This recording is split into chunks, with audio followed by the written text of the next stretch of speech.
সম্মানিত প্রিয় গাইস, আজকের কন্টেন্টটি তৈরি করছি। আমি আমার জীবনে আমি এত বেশি আমল করতেছি, এত আমার ধার্মিকভাবে আমি চলাফেরা করার চেষ্টা করতেছি এবং সৎভাবে চলার চেষ্টা করতেছি, তারপরও কেন যেন আমার বিপদ কাটতেছে না, শুধু বিপদ আমার লেগেই আছে। যে হতাশাগ্রস্ত হয়ে প্রত্যেকটা মানুষের যে একটা অনুভূতি সৃষ্টি হয়েছে, সেই অনুভূতি থেকে আমরা আজকে কিভাবে বেরোতে পারি, কিভাবে আমরা হতাশা জীবন থেকে আমরা কিভাবে বেরোতে পারি, সে বিষয় নিয়ে আজকে আলোচনা করব। সেই সৃষ্টিকর্তা 18,000 মাখলুকাত উনি সৃষ্টি করে তার মধ্যে শ্রেষ্ঠ জীব হিসাবে, শ্রেষ্ঠ মাখলুক হিসাবে আমাদেরকে সৃষ্টি করছেন এবং উনি এটাও বলে দিয়েছেন, আমি তোমাদেরকে এমন কোনো বিপদ তোমাদেরকে দিব না যে বিপদ তোমরা হজম করতে পারবে না। আল্লাহ আমাদেরকে কেন বিপদগামী করেন, কেন আল্লাহ আমাদেরকে বিপদের মধ্যে ফেলছে, এটা হচ্ছে যে এটা একটা সৃষ্টির রহস্য। উনি আমাদেরকে ধৈর্য শক্তিকে পরীক্ষা করার জন্য, আমাদের ইমানি শক্তিকে পরীক্ষা করার জন্য উনি আমাদেরকে পরীক্ষাগুলো দিচ্ছেন।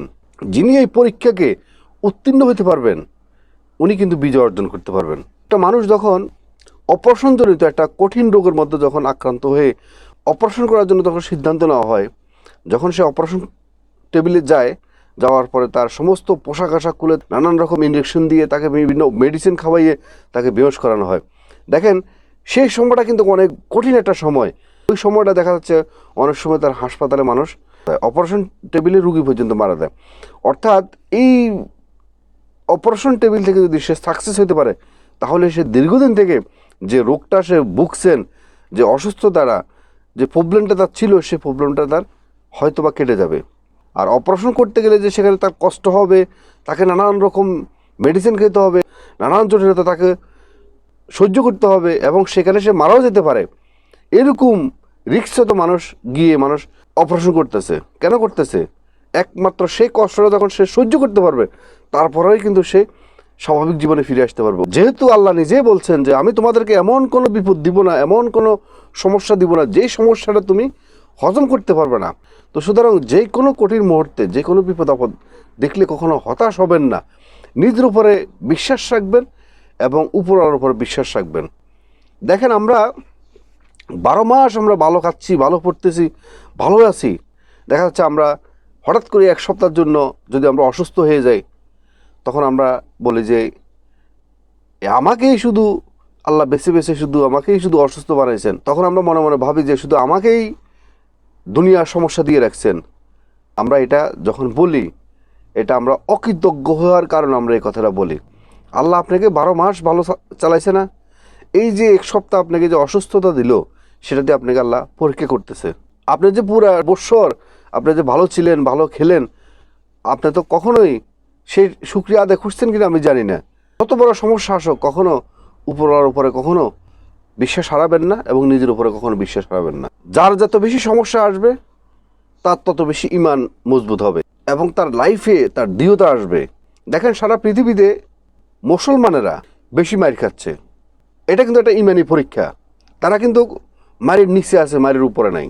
আপনি সারা বিশ্বের মধ্যে কাশ্মীর, ফিলিস্তিন, ইরাক, আফগানিস্তান, মায়ানমার এবং আফ্রিকা, চায়না, সেখানে দেখবেন যে মুসলমানেরা শুধু মার খাচ্ছে। এত মার খাওয়ার পরেও এ পর্যন্ত কোনো মুসলিম তাদের কোনো সিদ্ধান্ত থেকে কখনো তারা লড়ছে নড়েনি। তো এটাই কিন্তু আল্লাহ চেয়েছেন। তো সুতরাং কখনো অধৈর্য কখনো হওয়া যাবে না, অধৈর্য হয়ে কখনো উপরওয়ালার উপরে কখনো বিশ্বাস নষ্ট করা যাবে না। জীবনে যে কোনো সমস্যার সমাধান একটাই, সেটা হলো একমাত্র ধৈর্য। ধৈর্যের বিকল্প কোনো কিছুই নেই। আপনার জীবনে যত বেশি ধৈর্য ধরতে পারবেন, তত বেশি আপনার জীবনের সমস্যার সমাধান আপনি খুঁজে পাবেন। যার জীবনে যত বেশি সমস্যা, সে যে তত বেশি সফল, তার একটা উদাহরণ হলো আমাদের রাসূল করিম সাল্লাল্লাহু আলাইহি সাল্লাম এবং তার সমস্ত সাহাবী, সমস্ত নবীরা তার উদাহরণ। আমাদের এই পৃথিবীতে যদি সবচেয়ে সমস্যাজনিত এবং কষ্ট পেয়েছেন, দুঃখ পেয়েছেন, যদি উদাহরণ দিতে হয়, তাহলে একমাত্র আমাদের রাসূল করিম সাল্লাল্লাহু আলাইহি সাল্লাম। তার জীবনে কষ্টের কখনো শেষ নাই, দুঃখের কখনো শেষ নাই, কিন্তু উনি এক চুল পরিমাণ পর্যন্ত উনি কখনো ওনার বিশ্বাস থেকে, আল্লাহর বিশ্বাস থেকে উনি কখনো নড়েননি, এবং সেই পুরস্কার উনি কিন্তু পেয়েছেন। আজকে 1400 বছর পরে ওনাকে আমরা আদর্শ মেনে আমরা আমাদের জীবনযাপন পরিচালনা করার জন্য চেষ্টা করতেছি। উনি আমাদের জন্য সেই সঠিক আদর্শ রেখে গেছেন।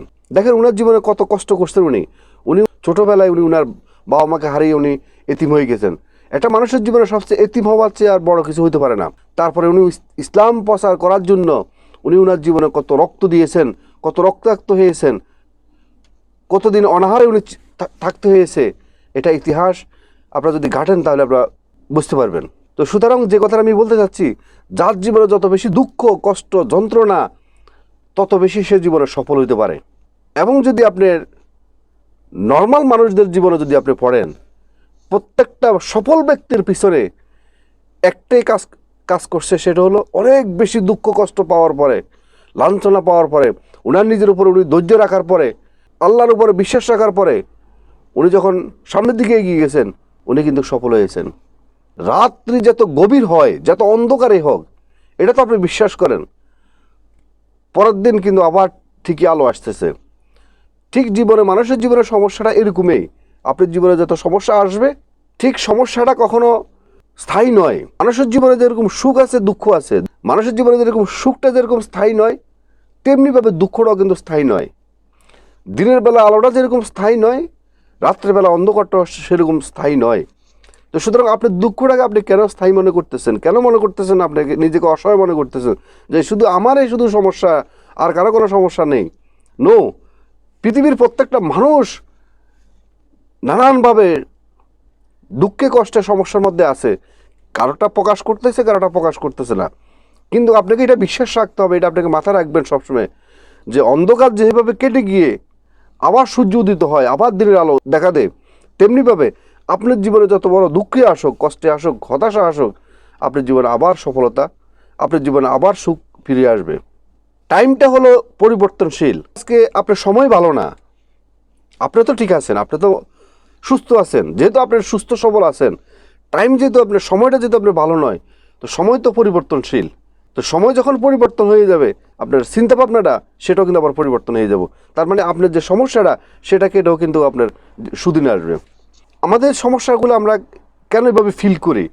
কোথাও আপনার যেতে আপনার 1 ঘন্টা সময় লাগবে, কিন্তু অন্য একটা দিন আপনি যখন একটা বিপদের কথা শুনলেন, বা কোনো একটা মানুষ মারা গেল, বা যে কোনো একটা অ্যাক্সিডেন্টজনিত একটা ঘটনা আপনি শুনলেন, মানে আপনি সেখানে খুব দ্রুত স্পিডে যাওয়ার চেষ্টা করতেছেন, দেখবেন যে আপনার কাছে মনে হচ্ছে যে সেই পূর্বের ন্যায় মনে হচ্ছে যে সেই জায়গাটায় আপনার কাছে 5 থেকে 10 ঘন্টা লাগতেছে, মানে সময়ই কাটতেছে না, মানে টাইমে শেষ হচ্ছে না, মানে আপনি গিয়ে পৌঁছতে পারতেছেন। বিপদের সময় সেই সময়টা মনে হয় যে অনেক লম্বা সময় হয়ে যায়। তো তেমনিভাবে আপনার সুখের সময়টা কীভাবে আপনার কেটে গেল, সেটা আপনি কিন্তু কখনো দেখেননি, বুঝতেও পারেননি। মানে আপনি তো জীবনে সুখে কাটতেছেন, যখন আপনার জীবনে একটু দুঃখ এসছে, কষ্ট এসছে, আল্লাহ আপনাকে উপরওয়ালা আপনাকে পরীক্ষা দিয়েছে, তখন আপনার কাছে যখন আপনার মাইন্ড সেট আপটা যখন ওরকম হয়ে গেছে যে আমাকে শুধু বেছে বেছে কেন উপরওয়ালা বিপদ দিচ্ছে, আমারে শুধু এত কষ্ট, আমারে শুধু অর্থনৈতিক সমস্যা, আমারে পরিবারে শুধু অসুস্থতা, যখন এই ভাবনার ভিতরে যখন আপনি বসবাস করতেছেন, সেই ভাবনার কারণে, সেই মেন্টালিটির কারণে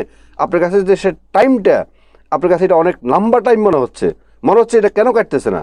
নো, ধৈর্য ধরুন, যে কোনো সমস্যার সমাধান হয়ে যাব। প্রত্যেকটা ধর্মের মধ্যে ধার্মিক যে মহাগ্রন্থগুলা, সেগুলোর মধ্যে সঠিক লাইন কীভাবে মানুষ পাবে, মানুষ কীভাবে মুক্তি পাবে, মানুষ কীভাবে আদর্শবান হবে, মানুষ কীভাবে ভালো হবে, সেই বিষয়গুলোই সমস্ত ধর্মের মধ্যে আপনার লিপিবদ্ধ আছে।